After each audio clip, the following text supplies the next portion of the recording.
Muito bom dia, boa tarde, boa noite pessoal, por aqui Leonardo do Repositório Jurídico. Vamos para mais uma aula agora, vamos passear um pouco do direito penal, que é uma maravilha, muito fácil, direito penal, e é um tema bem legal que cai em muitos concursos. E a aula de hoje que a gente vai trabalhar vai versar especialmente sobre a teoria do crime, o cerne do crime, que abrange muitos aspectos da parte geral do Código Penal. E essa aula de hoje vai servir para você que quer fazer concurso público, que caia esse tema teoria do crime, prova para a OAB, que cai sempre uma outra questão da parte geral, e também você que está estudando para graduação. E eu sei como é você chegar e não saber nada de teoria do crime quando se estuda para graduação. Às vezes o professor passa aquela frase pronta, aquele conceito pronto que não te ajuda em nada. Essa aula vai ser esquematizada e vai ter muito material bom, lembrando que a gente terá questões para responder ao final da aula. Bora lá? Antes da gente começar a nossa aula, eu vou pedir algumas coisas para você. Primeiro, é deixar o seu like, não, brincadeira. Vou pedir para você pegar seu material, deixar as canetas coloridas, o marca-texto, até é bom deixar um livrinho de lei, se você tiver um vadimeco, com internet aberta para consultar a lei, do lado.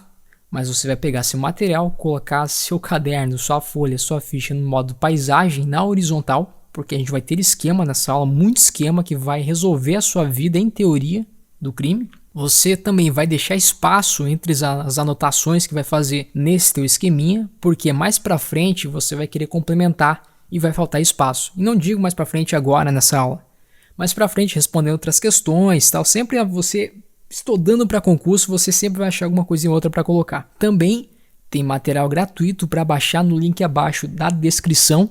E dúvidas ou sugestões de temas pode ser escritas nos comentários aqui do YouTube ou no direct do Instagram. Às vezes tem um tema de direito, seja direito penal, parte de trânsito, enfim, processo ou outra matéria de direito que cai em concurso público. Você está um pouco na dúvida? Manda aqui que, se for viável, a gente grava uma aula, disponibiliza material gratuito e ajuda vocês aí no sonho de vocês, tá certo? Dito isso, bora para a aula então. Crime, a gente vai ver o que é crime. Lembrando que nossa aula não vai ser tão aprofundada assim, a gente vai falar mais dos aspectos gerais da teoria do crime. E às vezes tem algumas vertentes de teoria do crime, a gente vai trabalhar com as principais que caem em prova.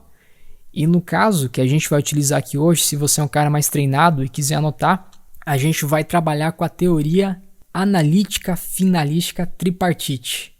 Para essa teoria, a gente vai dividir tripartite, principalmente porque o crime é dividido em 3 substratos, e são eles, já vamos direto para a matéria. Primeiro é o fato típico, segundo a ilicitude ou a antijuridicidade, né?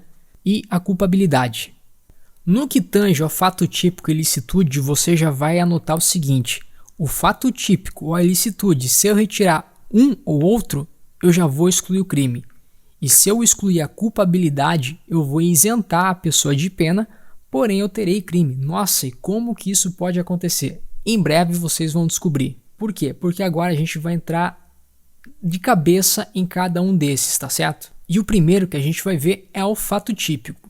Não cai muito conceito em provas de graduação, enfim, não é cobrado esse concurso. Mas para aqueles que quiserem fazer uma anotaçãozinha no caderno à parte aí, até a doutrina não é muito boa, o pessoal nem escreve muito ter a definição do que é o fato típico em si. Mas basicamente, o fato típico é uma ação ou omissão humana antissocial que consiste numa conduta a qual produz um resultado, que se amolda em uma descrição do direito penal. E você pensa assim, meu Deus, que definição maluca, vou ter que gravar? Não, a gente vai te passar um esqueminha aqui que você vai acertar por muita questão em prova. Só para constar, esse esqueminha aqui, realmente eu não sei se foi essa pessoa que eu vou falar ou não que inventou isso, diz ele que foi o professor Evandro Guedes. Tem gente que gosta dele, tem gente que não gosta, mas quando eu comecei a estudar para concurso lá em 2012, a parte de direito penal e administrativo eu tive com ele, foi muito bom, muito didático em ensinar. Agora eu não sei como é que ele tá, ele se envolve em algumas polêmicas aí, o cara ou você gosta ou não gosta, né? Mas nesse ponto eu aprendi a árvore do crime, que ele chama, que é esse esquema que eu vou fazer para vocês com ele, tá? E realmente é muito didático e a gente adaptou algumas coisas, colocamos algumas observações a mais, lógico, mas vai resolver tua vida em concurso para a prova da OAB e também na graduação. Muito bem, vamos ver primeiro então o fato típico. Ele é composto por alguns elementos dentro dele. E se eu retirar um desses elementos, eu excluo o fato típico, e excluindo o fato típico eu excluo o crime, não tem crime. São elementos do fato típico. Primeiro, a conduta, o nexo de causalidade, o resultado e a tipicidade. Esses 4 componentes compõem o fato típico. Retirei qualquer um deles, eu excluo o fato típico, que por consequência vai excluir o crime, tá certo? O que é importante saber da conduta? Que dentro da conduta a gente tem o dolo e a culpa. Ou seja, você está estudando direito penal, está lendo ali o Código Penal e viu que tem um negócio que chama dolo e também que tem crime culposo. Onde é que vai estar isso dentro da conduta? Se eu retirar o crime doloso ou retirar um crime culposo, eu vou excluir a conduta, que vai excluir, consequentemente, o fato típico e o crime. Não vai ter crime. Sobre a conduta, é interessante a gente só falar brevemente alguns conceitos, que é o seguinte: de maneira muito direta, sem conduta não há crime. Nulo um crime sine conduta. Várias teorias discutem o que é conduta, o que faz parte dela e onde melhor se encaixa nos substratos do crime. Mas independente da teoria que for adotada, que nós veremos aqui em breve, não vai ser o alvo da nossa aula falar das teorias da conduta, né? Mas uma coisa é certa, independente da teoria, a conduta deve ser um movimento humano voluntário, ou seja, dominável pela vontade de você querer fazer aquilo ou se omitir, uma decisão tua. Grave isso, conduta tem que ser algo voluntário, tem que ter vontade. Sobre as teorias da conduta, a gente tem algumas. A teoria finalista é a teoria adotada pelo Código Penal, que basicamente fala que a conduta deve se dirigir a um fim. A gente tem a teoria causalista, a teoria social da ação, a teoria neocantista, a teoria funcionalista e a teoria da ação significativa. Meu Deus, quantas teorias! Umas são adotadas, outras são mais antigas, umas misturas com a outra. Não vai ser o alvo da nossa aula hoje, tá certo? Sobre os aspectos da conduta, é interessante a gente notar aqui, somente o homem executa a conduta a qual deve ter uma repercussão no mundo exterior. Sendo a simples cogitação, ou seja, na cabecinha dele, ele quer cometer o crime, mas ele não exterioriza, é algo estranho ao direito penal. Então o que é bom a gente notar aqui, até o Rogério Sanches Cunha, doutrinador, ele traz os elementos da conduta, né? Que ele fala que os elementos da conduta é um comportamento voluntário, é o dirigido a um fim, e uma exteriorização da vontade, que é o aspecto mecânico, o ato de praticar ou de omitir. Ainda, sobre a conduta, a gente vai ter mais algumas coisas, voltando agora para a nossa árvore do crime. Então a gente já viu que o crime é fato típico, ilícito, culpável, e dentro do fato típico eu tenho a conduta, o nexo causal, resultado e tipicidade. Dentro da conduta, então, eu tenho o dolo e a culpa, e também eu tenho um negócio chamado erro do tipo. Sobre o erro do tipo, é interessante você entender que existe o erro do tipo e o erro de proibição. Agora a gente está vendo o erro do tipo e eles estão em locais diferentes na nossa árvore aqui. O erro do tipo ele pode ser dividido sobre o erro essencial e o erro acidental. No erro essencial, erro de tipo essencial, a gente tem o erro do tipo excusável, ou seja, desculpável, ou invencível, ou seja, a pessoa não tinha como vencer este erro, ele sim iria cometer essa conduta, que aí vai excluir o dolo e a culpa. Ou a gente tem o erro de tipo essencial inexcusável, que é o indesculpável ou vencível, ele poderia vencer esse erro. E neste ponto a gente tem a exclusão do dolo, porém a gente pode punir essa pessoa por culpa, se, obviamente, estiver previsto em lei. No erro do tipo acidental, aqui não vai nem excluir o dolo, não vai excluir a culpa, basicamente ele vai trabalhar mais a questão de política criminal e alguns fatos sobre aumento, diminuição de pena ali. Não é alvo da nossa aula aqui trabalhar erro do tipo, tá certo? Em outra aula, se vocês quiserem, a gente pode trabalhar um pouquinho mais esses conceitos. Só lembrando que quando eu estudava para concurso lá em 2012, 2011, em grupos de Facebook, o pessoal tinha o costume de mandar questões, né? E eu lembro que tinha uma questão lá que narrava um fato e era uma múltipla escolha. E tinha lá, o fato narrado é letra A, crime, B, não sei o que, letra C, fato atípico. E aí, como eu era meio bizonho, tava começando a estudar naquela época lá, eu não sabia o que era fato atípico. E eu, como era um afegão médio, né, pensava conhecimento popular, eu pensei, fato atípico é algo que não acontece muito, é atípico, né? Mas não tem nada a ver. Fato atípico é algo que não está não é crime, não está nem previsto em lei. É fato atípico. Fato típico é algo que está previsto em lei, tá certo?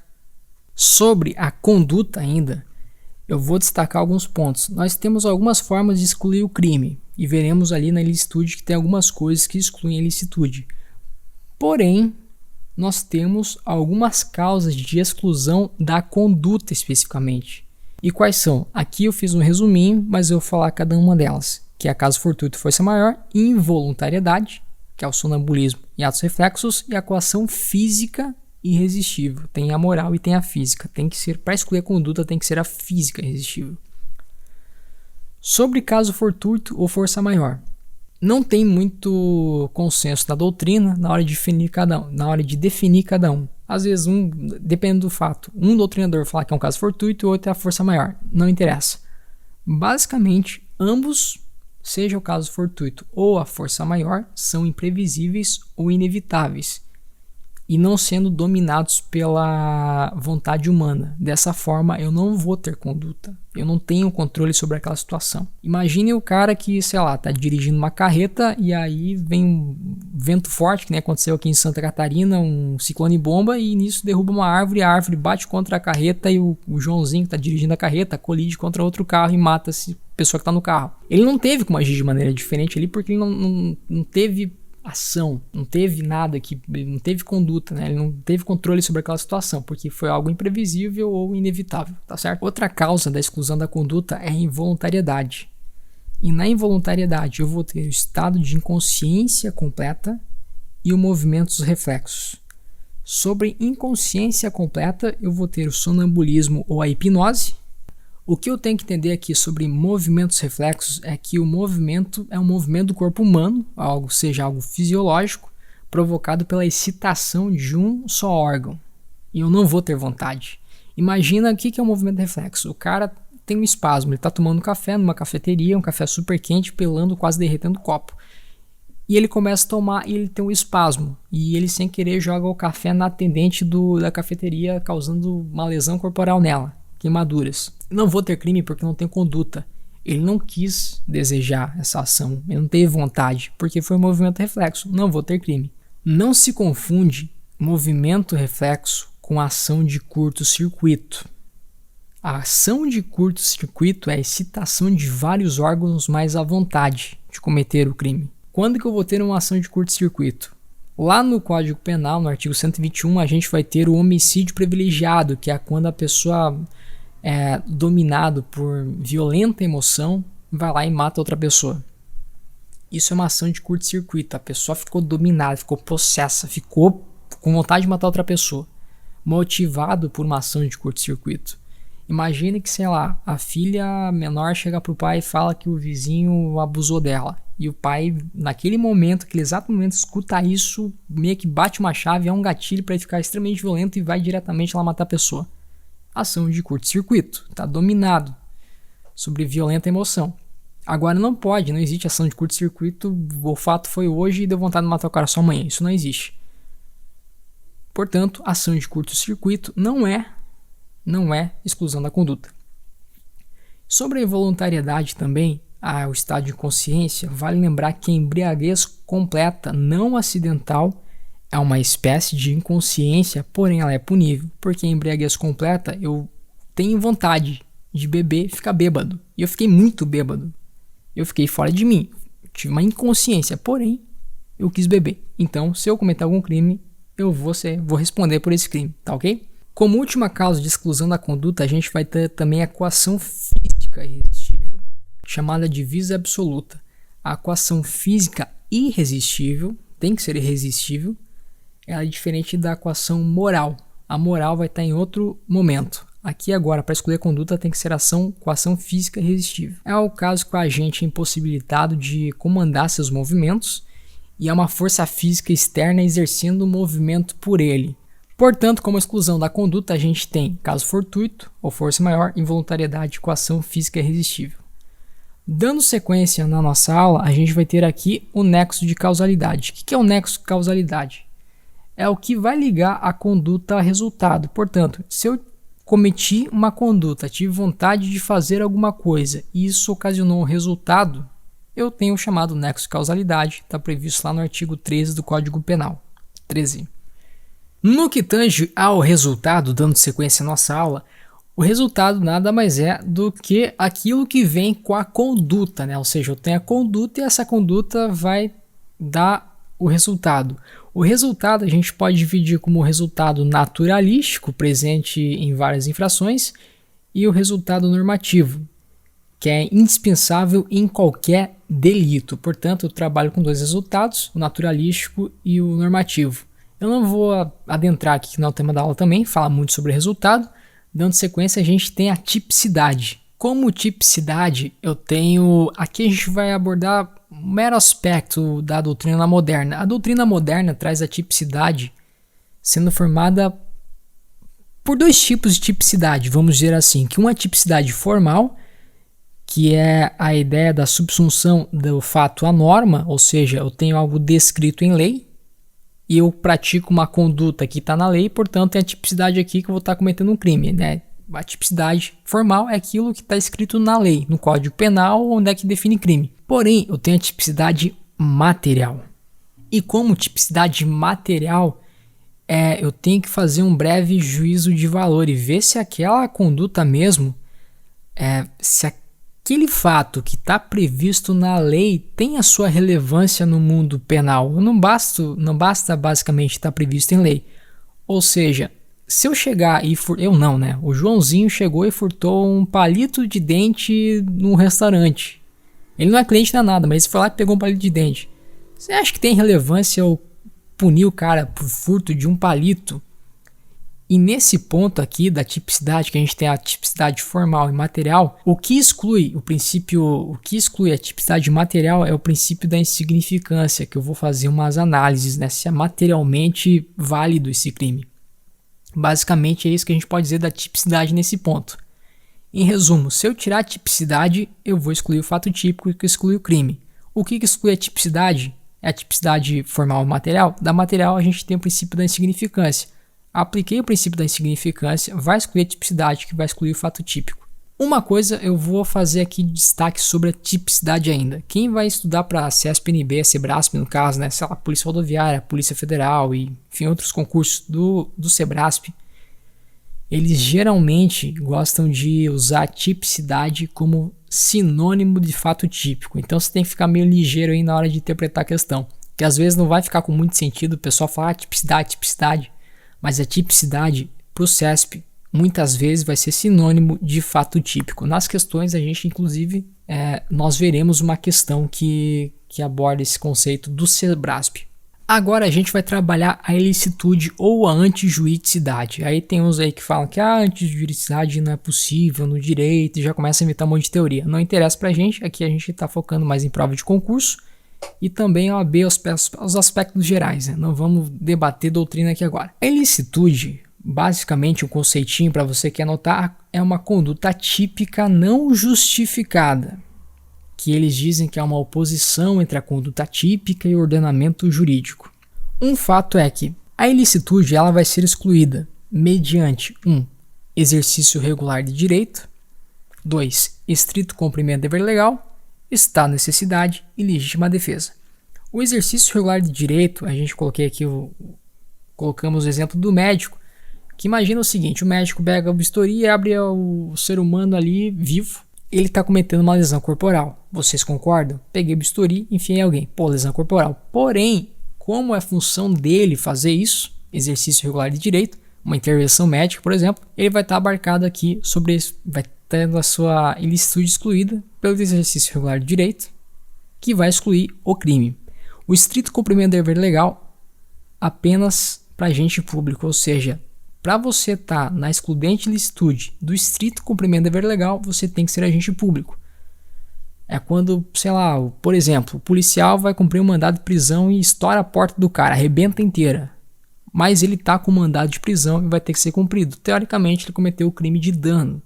Só que como ele é agente público que está em suas funções, é estrito cumprimento do dever legal. E essa é a única diferença do exercício regular do direito para o estrito cumprimento do dever legal. E também vai excluir a ilicitude, o estado de necessidade e a legítima defesa. E esse consentimento, ele primeiro tem que ser válido E segundo, tem que ser antes do ato, da ação. Que se for depois ou for inválido, ele não exclui nada e continua sendo crime. Por exemplo, uma relação sexual. Se não tiver consentimento, é estupro. E se o consentimento for após o ato da relação sexual, não interessa, vai continuar sendo crime, tá certo? Agora a gente vai trabalhar a culpabilidade. Neste momento aqui, eu não vou mais olhar para o aspecto do crime, eu vou olhar mais para a cabecinha de quem cometeu o crime. A culpabilidade a gente pode definir como um juízo de reprovação sobre o fato típico e ilícito que o agente se propõe a realizar. Trata-se da necessidade de aplicação da pena, ou seja, neste momento, eu não vou olhar mais para a ação do crime, mas sim para quem fez, o crime. A culpabilidade ela é composta sobre o que a gente fala de IMPOEX, que é a imputabilidade, potencial consciência da licitude e a exigibilidade de conduta diversa. Vamos tratar um pouquinho aqui da imputabilidade. A imputabilidade é a capacidade de imputação da pena, ou seja, a responsabilização. Eu vou ver se eu posso responsabilizar realmente o cara por esse ato que ele fez. Por quê? Porque a gente vai ter as causas de inimputabilidade, o que vai excluir a imputabilidade, que vai excluir a culpabilidade, que agora vai isentar de pena e não mais excluir o crime. Porque se eu já estou no fato típico e se eu estou na ilicitude, eu já tenho o crime. Agora eu vou ver se o cara vai ter pena ou não vai ter pena. E a regra que a gente tem no Código Penal sobre a inimputabilidade é o critério biopsicológico. Ou seja, o cara tem que ter o desenvolvimento mental incompleto e ele também, nesse momento, ele não pode saber o que ele está fazendo.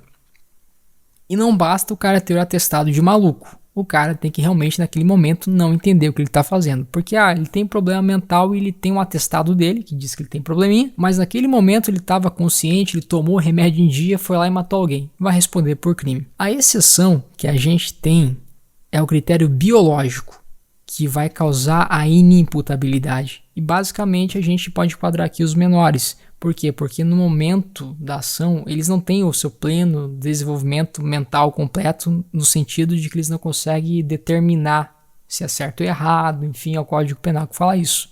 Menor de 18 anos é inimputável por causa do critério biológico. Gravem isso e acertem questões na prova. Outro ponto, potencial consciência da ilicitude. A potencial consciência da ilicitude vai trabalhar o erro de proibição.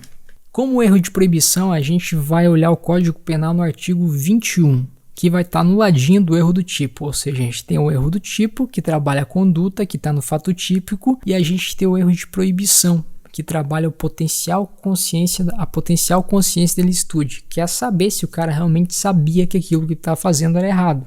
No sentido de quê? De que ele conhecer a norma, olhar o código de leis e ver se é crime ou não é crime. O erro sobre a ilicitude do fato, que está no artigo 21, diz o seguinte: o desconhecimento da lei é inexcusável. O erro sobre a ilicitude do fato, se inevitável, isenta de pena, ou seja, tá legal, tá na mesma seara aí da culpabilidade.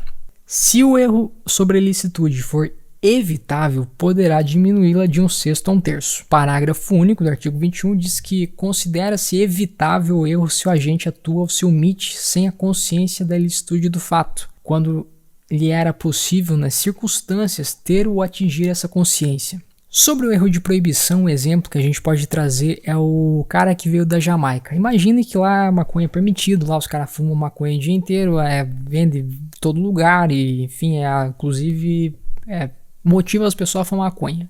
E essa pessoa vem pro Brasil, traz um baseado e começa a fumar em via pública. Nisso chega a PM, aborda o cara, vê que tem um cigarro de maconha, conduz ele para a delegacia e lavra um TC. Aí ele vem e fala pro juiz e convence o juiz que realmente ele não tinha ideia que aquilo era crime. Ele chega, pô, doutor, foi mal aí, eu vim numa espaçonave, tá muito loucão, trouxe cigarro de maconha e comecei a fumar porque eu achei que aqui podia, não sabia que eu tava no Brasil e nem sabia que aqui não podia usar maconha. E o juiz é convencido disso, então ele vai lá e isenta de pena. Agora, se ele deveria ter um mínimo de conhecimento, se realmente vê que o cara não é tão bizonho assim, aí ele vai ter a redução da pena, se conseguir comprovar que era um erro evitável.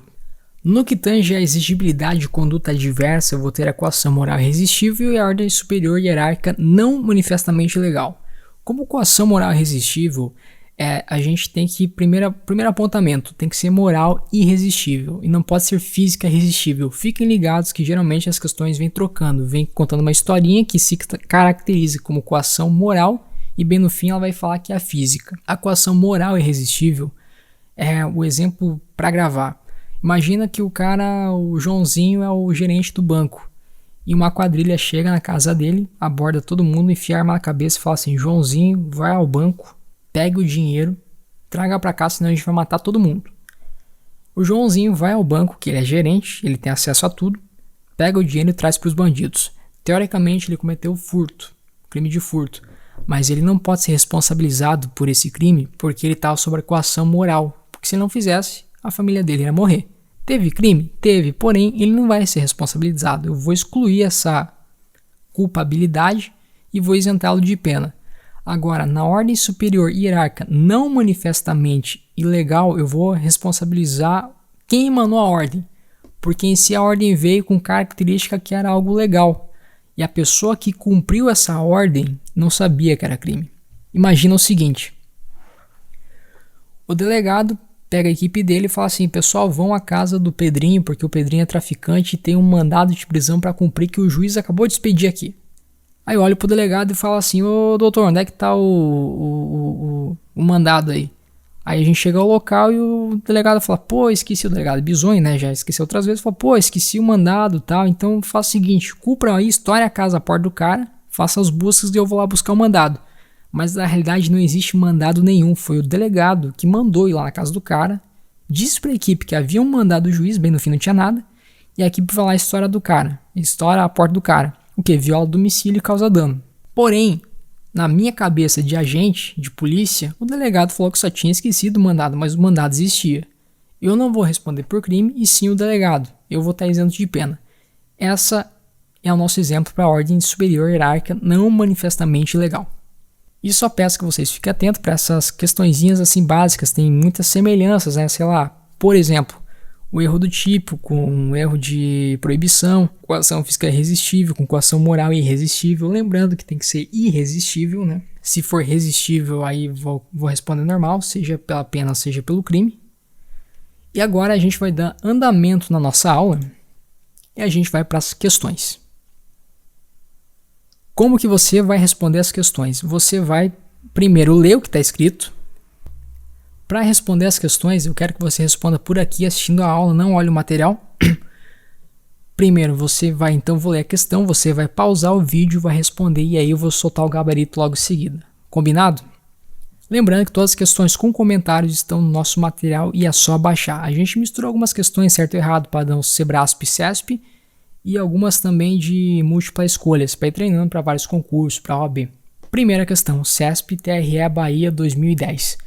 Para a doutrina e jurisprudência majoritária, o princípio da insignificância, quando possível sua aplicação, exclui o crime afastando a antijuridicidade, certo ou errado?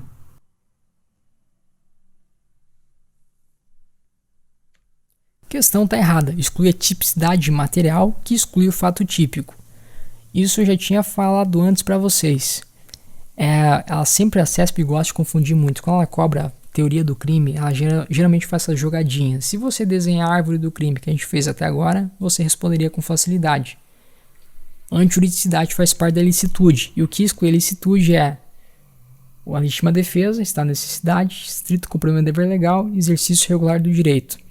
Dando sequência, para não demorar muito, vamos para a próxima questão da Consulplan. O sonambulismo exclui o seguinte elemento do crime: A. Fato típico. B. Punibilidade. C. Culpabilidade. D. Antijuridicidade. Gabarito letra A. O sonambulismo exclui o seguinte elemento do crime: A. O fato típico. Exclui o fato típico pela ausência da voluntariedade em praticar a conduta. Lembrando que a culpabilidade não exclui o crime, apenas isenta de pena, e a antijuridicidade exclui o crime, porém não é por meio do sonambulismo. A punibilidade, ela nem é substrato do crime, ela basicamente é a pretensão punitiva do Estado. Ou seja, a partir do momento que eu cometo um crime, nasce a possibilidade de o Estado punir alguém. Ou seja, a punibilidade não faz parte do crime. Próxima questão, da CESP, né, incidindo o agente em erros sobre a proibição de sua conduta pelo ordenamento jurídico sem consciência da ilicitude, seu comportamento estará isento de pena em razão de uma excludente de punibilidade, questão certa ou errada. Gabarito, questão errado.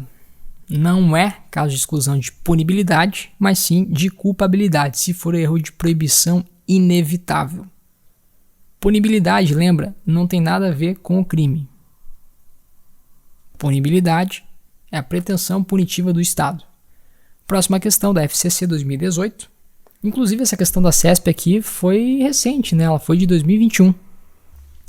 Próxima questão da FCC e de 2018. O erro sobre elemento do tipo previsto no artigo 20 do Código Penal exclui o dolo, mas permite a punição por crime culposo, se previsto em lei. Sempre isenta o agente de pena, não isenta o agente de pena, mas esta será diminuída de 1/6 a 1/3. Não tem relevância na punição do agente, pois o desconhecimento da lei é inexcusável. Se inevitável, isenta o agente de pena. Se evitável, poderá diminuir a pena de 1/6 a 1/3. Tempo. Gabarito correto, letra A, exclui o dolo, mas permite a punição por crime culposo se previsto em lei. Lembrando que as outras aqui elas dão a entender que ela quer trabalhar o erro de proibição, que vai estar lá na culpabilidade. O erro do tipo, que está no artigo 20, exclui o dolo, mas permite a punição por crime culposo se previsto em lei. Próxima questão, a gente vai pedir para você primeiro deixar o seu joinha, seu gostei no vídeo, e também para você se inscrever no canal, porque agora a gente vai trabalhar mais temas de direito voltado para concurso público, para as provas em gerais, né? Várias teorias. E também eu peço que você dê a sugestão de vídeo que você quer aqui para o canal. Qual tema, qual lei, qual matéria que a gente trabalhe, tá certo? Pode deixar na descrição, se for viável a gente vai trabalhar. Mas se inscreva no canal e deixe o seu joinha. Agora sim, a próxima questão é do TJ Paraná, de 2013, o Código Penal expressamente exclui a ilicitude de condutas típicas em determinadas situações. Não há crime quando a agente pratica o fato nas seguintes situações, exceto: letra A, em estado de necessidade, B, em legítima defesa, C, em desconhecimento da lei, ou D, no exercício regular de direito. Gabarito, letra C, o desconhecimento da lei, se inevitável, isenta de pena e exclui a culpabilidade. E lembrando que aqui ele está pedindo não há crime quando a gente pratica o fato nas situações exceto, ou seja, quando que eu vou isentar de pena? Na letra C, em desconhecimento da lei. Próxima questão, CESP 2010, a coação física irresistível afasta a tipicidade excluindo o crime, certo ou errado?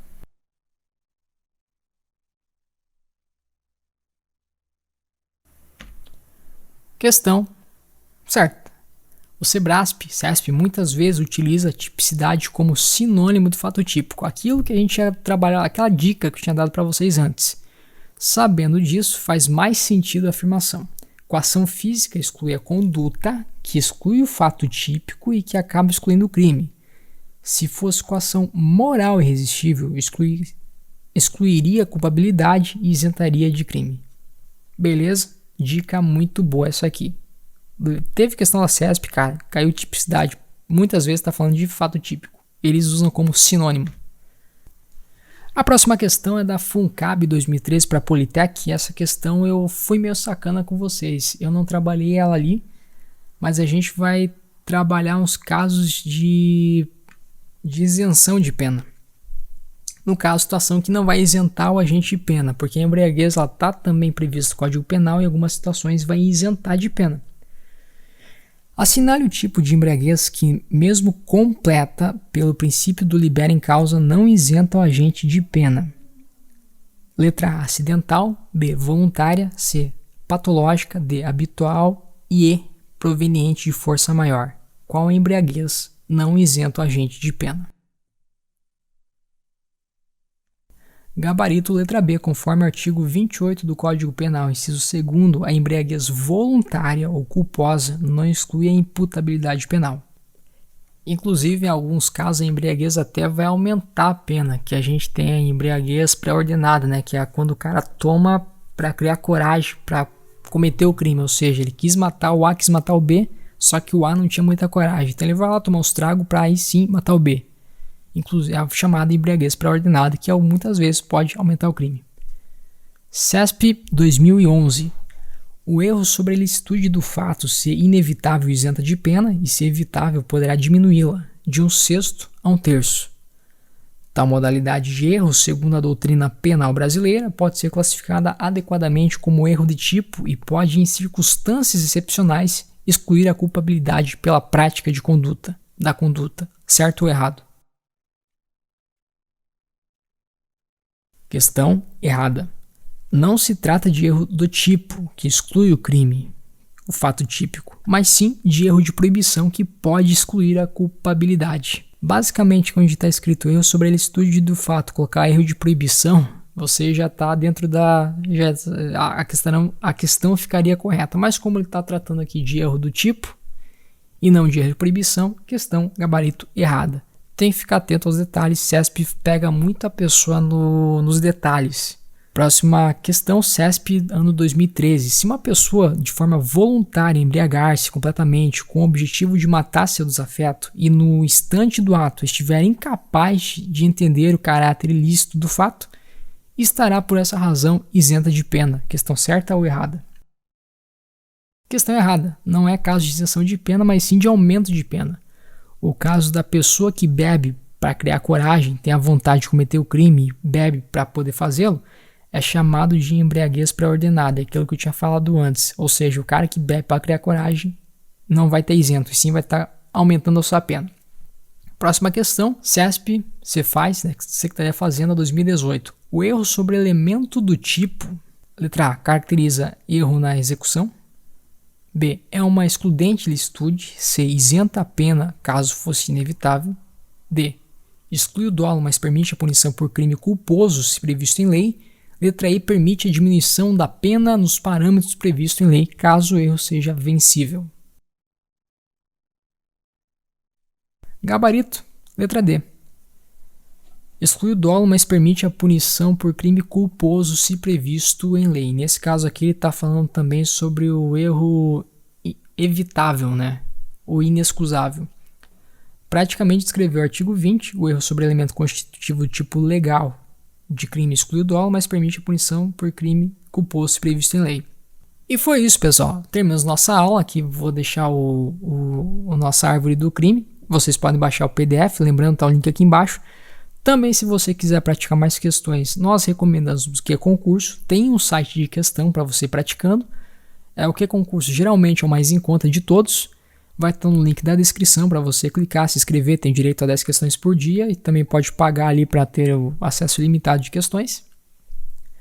Se você gostou da nossa aula, deixe o seu joinha, deixe o seu gostei e se inscreva no canal. Lembrando que queremos indicações de aula. O tema que você quer que a gente aborde, deixa na descrição e, se for possível, a gente vai trabalhar para vocês e ainda deixar um material gratuito para baixarem, tá certo? Obrigado, até a próxima aula e um bom dia, uma boa tarde, uma boa noite para vocês.